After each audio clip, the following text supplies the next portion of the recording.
চাহ শ্ৰমিকৰ ভেটি মাটিৰ পট্টা প্ৰদানৰ দাবীত চাহ শ্ৰমিকৰ প্ৰতিবাদ। অখিল ভাৰতীয় চাহ মজদুৰ সংঘ অসমৰ উদ্যোগত এই প্ৰতিবাদী কাৰ্যসূচী। চাপৰৰ 3খন চাহ বাগিচাৰ শ্ৰমিকসকলে চাপৰ ৰাজচক্ৰ বিষয়াৰ কাৰ্যালয়লৈ সাব্যস্ত কৰে প্ৰতিবাদ। চাপৰ ৰাজচক্ৰ বিষয়াৰ যোগেদি মুখ্যমন্ত্ৰীলৈ স্মাৰক পত্ৰ প্ৰেৰণ কৰে। উল্লেখ্য যে ধুবুৰী জিলাৰ কৃষ্ণকলি, চৈবাৰী আৰু চাপৰ চাহ বাগিচাত প্ৰায় 200 বছৰ ধৰি বসবাস কৰা শ্ৰমিকসকলৰ আজিলৈকে কোনো নিজা মাটি নাই। চৰকাৰে মাটিৰ পট্টা প্ৰদান কৰাৰ কথা কোৱাৰ পিছতো আজিলৈকে পট্টা প্ৰদান নকৰাৰ অভিযোগ। শ্ৰমিকসকলৰ দৈনিক মজুৰি ন্যূনতম দিয়াৰ বাবেও চৰকাৰৰ বিৰুদ্ধে ক্ষোভ জাৰে শ্ৰমিকসকলে। আনফালে ঝুমুৰ বিনন্দীয়া কাৰ্যসূচী প্ৰসংগতো প্ৰতিক্ৰিয়া প্ৰকাশ কৰে সংগঠনটোৱে। আগন্তুক বিধানসভা নিৰ্বাচনৰ পূৰ্বে যদি শ্ৰমিকসকলক মাটিৰ পট্টা প্ৰদান নকৰে তেন্তে চৰকাৰৰ বিৰুদ্ধে তীব্ৰ আন্দোলনৰ হুংকাৰ প্ৰদান কৰে সংগঠনটোৱে। Bureau report and time. আমি আজি আহিছোঁ চাপৰ চাৰ্কেল অফিচত। এই ধুবুৰী জিলাৰ 3খন বাগান আছে, কৃষ্ণকালী, চৈবাৰী আৰু চাপৰ চাহ বাগিচা। আমি খুব দুখিত যে আমি চাহ বাগিচাত আজি 200 বছৰ পাৰ হৈ আছে, কিন্তু আমাৰ নিজা জমিন নাই। আপোনালোকে জানে যে চাহ শ্ৰমিকৰ হাজিৰা কিমান। এই হাজিৰাত আমাৰ জীৱন জীৱিকাৰ খুবেই কষ্ট হৈছে, তথাপিও আমি আছোঁ। কিন্তু চৰকাৰে নিজে কৈছিল ভেটি মাটি পাট্টা দিয়াৰ কথা। আজিলৈকে চাহ বাগিচাৰ মাটিৰ কোনো পাট্টা দিয়া নাই। কাৰণ আমি চাইছোঁ মাটি পাট্টা নিদিলে আমাৰ কিমান যে দুখ। আমি নিজে অলপ আগত 2 বছৰমান আগত আমি এটা চুইবাৰী চাহ বাগিচাত দেখিছিলোঁ। এজন শ্ৰমিকে যেতিয়া ৰিটায়াৰ হৈ গ'ল, কোম্পানী কৈছে যে তই কোৱাৰ্টাৰ এৰি যা, তাৰপিছত আপোনাৰ PF টকাটো পাব। কিমান দুখ লগা কথা। আৰু আজি আপোনালোকৰ মিডিয়াৰ যোগে আমি ধন্যবাদ দিছোঁ যে আমি মিডিয়াতো চাই আছোঁ। এতিয়া আসাম চৰকাৰে বা ভাৰত চৰকাৰে আমাক ভাৰত নাগৰিক হিচাপে কিন্তু আমাক মৰ্যাদা দিয়া নাই। কিয় দিয়া নাই?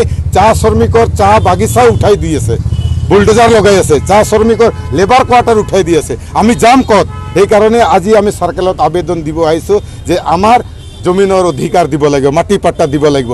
যেনেকৈ আজি আমাৰ ল'ৰা ছোৱালীবিলাকে পঢ়ি আছে, পঢ়া শুনাত যদি আমাক BA পাছ কৰে বা MA পাছ কৰে, তাক কিবা একটা চাকৰিৰ কাৰণে কিন্তু মাটিৰ পাট্টা লাগে। আমাৰ মাটি নিজা মাটি নাই, আমি ক'ত দিম? কি মাটি দিম? তেনেহ'লে আমাৰ ল'ৰা ছোৱালী লেখা পঢ়া যায়, অলপ BA বা MA পাছ কৰি ক'ত যাব? সিফালে এই প্ৰমাণ পত্ৰ জমিনৰ লাগে, আমাৰ হাতত নাই। সেইকাৰণে আমি খুব দুখিত।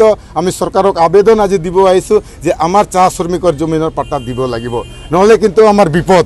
এই জমিনৰ পাট্টা 26ৰ আগত যদি নিদিয়ে তাতে ইয়াতকৈ জংগী আন্দোলন, আমি বাগান বন্ধ কৰি দিম, ৰাস্তা ব্লক কৰি দিম। আমাক কিয় নিদিব জমিনৰ পাট্টা? যেনেকা ঝুমুৰ বিনন্দীত নৰেন্দ্ৰ মোদী কৈছিল অসমত 8000 আমাৰ ঝুমুৰ নৃত্য কৰিছিল, তেতিয়া সি 24 ফেব্ৰুৱাৰীত আমাৰ পুৰা মিডিয়া পৰ্দাত দেখাইছে। সি কৈছে যে হামৰে চাহ বাগান বাঁচলে হামৰে বাঁচব, কিন্তু আমাৰ জমিনকে পাট্টা কৰাৰ অধিকাৰ নাইকে। এইটো খুব দুখ লগা কথা। আৰু যিটো আমাৰ ঝুমুৰ নৃত্য দি যিটো আমাক ঠকিলে, পৰীক্ষা সময়ত দিছিল ঝুমুৰ নৃত্যটো, কিমান ল'ৰা ছোৱালী পৰীক্ষা দিব পৰা নাই। খুব দুখৰ বিষয়।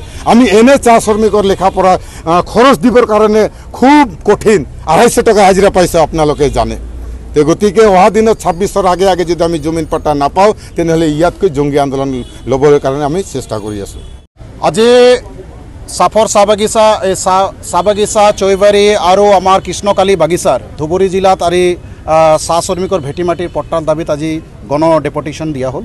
আৰু এই ডেপুটেশ্যন জৰিয়তে আমি এই কথাটোৱে আমি ক'ব বিচাৰিছোঁ যে চাহ শ্ৰমিকসকলে হৈছে এই দেশৰ নাগৰিক, তেওঁলোকে ভূমিহীন নাগৰিক। গতিকে তেওঁলোকে ভেটিৰ মাত্ৰা, এই যিটো মাটিৰ যিটো পাট্টা এইটো দিব লাগে।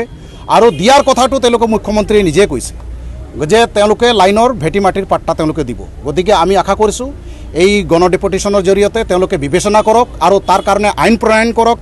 লাষ্ট যিটো বিধানসভাৰ যিটো অধিৱেশন হ'ব তাত যাতে তেওঁলোকে এটা নীতি গ্ৰহণ কৰক। আৰু এই যিটো লিজত যি মাটি আছে, চাহ বাগানৰ যিটো লিজত আছে, এই মাটিটোক লৈ চাহ শ্ৰমিকক দিবৰ কাৰণে তেওঁলোকে ব্যৱস্থা গ্ৰহণ কৰাৰ কাৰণে আমি দাবী জনাইছোঁ।